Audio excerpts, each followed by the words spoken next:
అనకాపల్లి జిల్లా యలమంచిలి నియోజకవర్గం YCP MLA అభ్యర్థిగా యువి రమణమూర్తిరాజు కన్నబాబు నామినేషన్ వేస్తున్న సందర్భంగా 4 మండలాల వైఎస్ఆర్సీపీ శ్రేణులు అధిక సంఖ్యలో యలమంచిలి ర్యాలీగా బయలుదేరారు. అనంతరం యలమంచిలి తహసీల్దార్ కార్యాలయంలో వైసీపీ ఎంపీ అభ్యర్థి బూడి ముత్యాలు నాయుడు, ఎంపీ సత్యవతి, జిల్లా అధ్యక్షులు బొడ్డెడ ప్రసాద్, నియోజకవర్గ పరిశీలకులు జగన్నాథ సమక్షంలో నామినేషన్ దాఖలు చేశారు. ఈ సందర్భంగా విలేకరుల సమావేశంలో మాట్లాడుతూ జగన్మోహన్ రెడ్డి ప్రవేశపెట్టిన సంక్షేమ పథకాల ద్వారా మళ్లీ గెలుస్తామని, ఎంపీ అభ్యర్థి సీఎం రమేష్ ఎప్పుడు ఢిల్లీలో ఉంటాడని, తన సొంత నియోజకవర్గంలో ఏ విధమైన పోటీ చేసి గెలవలేదని, ఆయనపై ఎలాంటి ఆరోపణలు వస్తున్నాయో మనం పేపర్లో చూస్తూనే ఉన్నామని, సుందరపు విజయ్ కుమార్పై 9 క్రిమినల్ కేసులు ఉన్నాయని నాకు ఇప్పుడే తెలిసిందే. ఫ్యాన్ గుర్తుపై ఓటు వేసి నన్ను ఎమ్మెల్యేగాను, ఎంపీగా ముత్యాల నాయుడిని గెలిపించాలని కోరారు. నియోజకవర్గంలో సుమారు 20,000కు పైగా ఓట్ల మెజార్టీ గెలుస్తానని అన్నారు.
తక్కువ లెక్క వేసుకున్న 25,000 నుంచి 30,000 మంది దాకా ఇవాళ జనం వచ్చారు.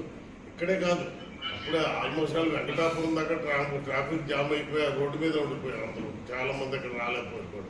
ఇక్కడికి వచ్చిన వాళ్ళు కూడా బస్ స్టాండ్ వేసి కొంతమంది ఉండిపోయారు. కొంత ఈ ఎండకి భరించలేక పాపం షాపుల్లో నుంచి చెట్ల కింద రకరకాలుగా చాలా మంది వెళ్ళిపోయారు. అయినా సరే బ్రహ్మాండంగా ఎంతో ఆదరణతో వచ్చి ఆల్మోస్ట్ ఆఖరి దాకా పంటకున్నా సరే మా గురించి చెప్పిన సందేశం ఆలకించి అలాగే వెయిట్ చేశారు. వాళ్ళ దృష్టిలో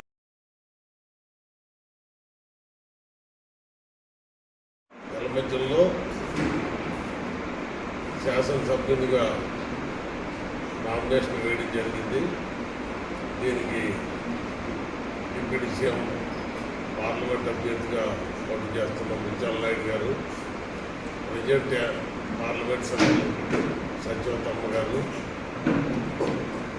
జిల్లా ప్రెసిడెంట్ బొడ్డెడ ప్రసాద్, అదేవిధంగా యలమంచిలి నియోజకవర్గ పరిశీలకులు రమణ జగన్నాథ్ గారు, అదేవిధంగా తేజ, మా నాలుగు మండలాల ఎంపీపీలు, 4 మండలాల జడ్పీటీసీలు, ఎంపీటీసీలు, సర్పంచులు, మా కన్వీనర్లు, ప్రోత్సాహకులు, సర్పంచులు, వార్డు మెంబర్లు మొత్తం అందరూ కూడా ఇవాళ ఈ పండగ కార్యక్రమానికి రావడం జరిగింది. చాలా భారీ ఎత్తున 4 మండలాల నుంచి కూడా ప్రజలందరూ ఎంతో ఆనందంతో ఈ నామినేషన్ పండగకి రావడం జరిగింది. వాళ్ళందరూ కూడా 1000 కళ్ళతో అప్పుడే వారం రోజుల నుంచి మన నామినేషన్ ఎప్పుడా అని ఎదురు చూస్తాం. ఇవాళ చాలా ఘనంగా జరిగింది. ఏదైతే ఎలక్షన్ రూల్స్ ప్రకారం ఉన్నాయో రూల్ ప్రకారమే మేము వెళ్ళాం. 5 నెలలు చేస్తూ ఉన్నారో 5,000 లోపలికి వెళ్ళాం. 5 వెళ్ళి నామినేషన్ వేసి ఇమీడియట్గా వచ్చి మరి ఆఫీస్ నుంచే ర్యాలీగా బయలుదేరాం. 1 గంట ర్యాలీ జరిగింది. ర్యాలీ జరిగిన తర్వాత నామినేషన్ వేసాం. నామినేషన్ వేసిన వెంటనే ఇమ్మీడియట్గా 10 నిమిషాల్లోనే మరలా వచ్చి తిమ్మల రోడ్డు జంక్షన్లో పబ్లిక్ మీటింగ్ పెట్టడం జరిగింది. అప్పటికే పాపం బాగా వేడి, ఇవాళ చాలా ఎక్కువ వేడి ఉంది. ఆ వేడికి తట్టుకోలేకపోతున్నారని చెప్పి తొందరగా వచ్చి తొందరగానే 11:30కే ముగించేసాం. నేను 10 నిమిషాలు పాల్గొని మాట్లాడాను. అదేవిధంగా డిప్యూటీ సీఎం ముత్యాల నాయుడు గారు కూడా 10 నిమిషాలు మాట్లాడారు. ఇద్దరమే మాట్లాడారు. మరి ప్రజల్లో ఎంత ఆనందంగా ఉందంటే వీళ్ళందరూ కూడా లబ్ధి పొందిన వాళ్ళు. ఇవాళ నియోజకవర్గంలో వాటర్స్లో 2 లక్షలు, 4,000, 2 లక్షల 5,000 మంది వాటర్స్ ఉంటే ఇందులో ఎంత తక్కువ లేదన్నా 1,80,000 1,90,000 మంది లబ్ధిదారులు. ప్రతి వాళ్ళకి కూడా ఎంతో కొంత లబ్ధి చేకూరింది. మాకు కూడా అంత లబ్ధి చేకూరింది అన్న సంగతి మాకు కూడా తెలియదు.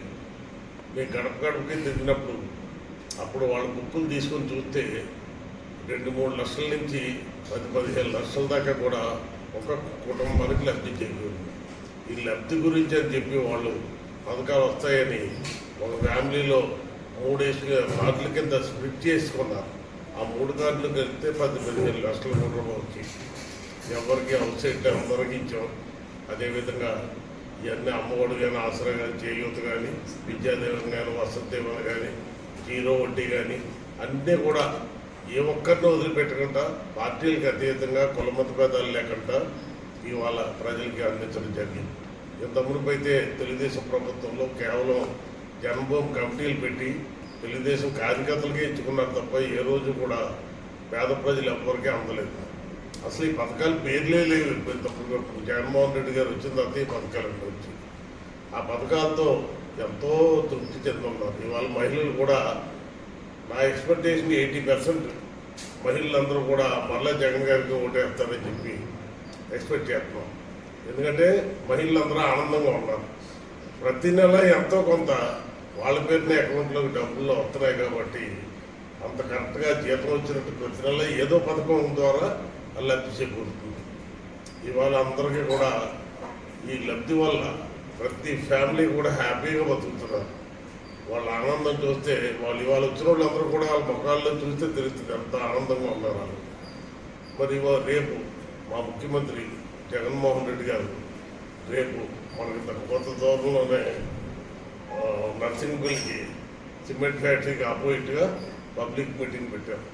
వాళ్ళు 1,00,000 మందితో సభ జరుగుతుంది అనుకుంటున్నాం. 1,00,000 మంది దాకా వస్తారని మొత్తం జిల్లా వ్యాప్తంగా కూడా అక్కడికి జనాలు వస్తున్నారు. మరి నైట్ హాల్ట్ నక్కపల్లి మండలంలో నైట్ హాల్ట్ పెట్టి అక్కడ రాత్రి ఉండి మరి పొద్దున్న 9 గంటలకు ఎప్పుడో బయలుదేరి మరి ఇక్కడికి మీటింగ్ దగ్గర రావడం జరుగుతుంది. సాయంత్రం 4:30-5 గంటల మధ్యలో మీటింగ్ స్టార్ట్ అవుతుంది. మళ్ళా ఆ మీటింగ్ కూడా మా నియోజకవర్గం నుంచి ఎంత తక్కువ లేదన్నా 10,000 మంది దాకా హాజరవుతారని అనుకుంటున్నాం. తప్పకుండా హాజరవుతారు కూడా. మరి ఇవాళ జగన్మోహన్ రెడ్డి గారికి ఎంత ఆదరణ ఉందంటే ఎక్కడ సభ పెట్టినా అసలు సభ జనం అప్పటికప్పుడే ఏదో మీద నుంచి ఊడిపడినట్టే వస్తున్నారు జనాలందరూ. దాన్ని చూసి 3 అపోజిషన్ పార్టీలకి కూడా గుండెల్లో రైళ్లు పరిగెడుతున్నాయి. వాళ్ళ మీటింగ్లు మొన్న అనకాపల్లిలో పవన్ కళ్యాణ్ గారి మీటింగ్ జరిగితే ఒక 5-6 వేలు ప్రసాద్ చెప్పిందే 5-6 వేలు ఉంటారంటే అంతకంటే ఎక్కువ ఉంటారు. అది జంక్షన్లో పెట్టారు.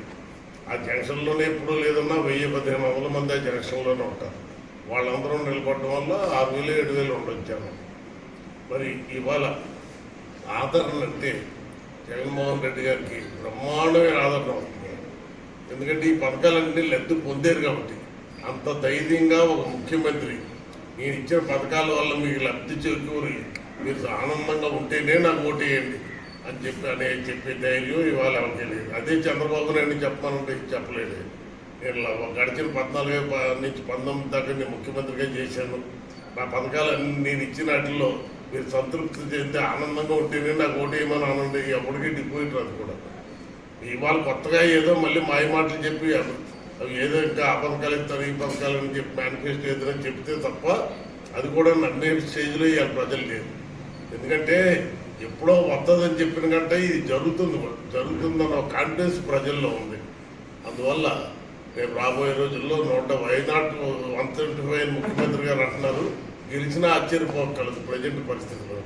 ముందు గ్రేఫ్ కొంచెం డౌన్లో ఉండేది. రోజుకి ఎంత ఎంకరేజ్ అవుతుందంటే అప్పుడే టాప్కి వెళ్ళిపోయింది. ఇంకా పెరిగిపోతుంది అది. ఎందుకంటే వాళ్ళు చెప్పే మాటలు ఎవరు నమ్మట్లేదు. అది కాక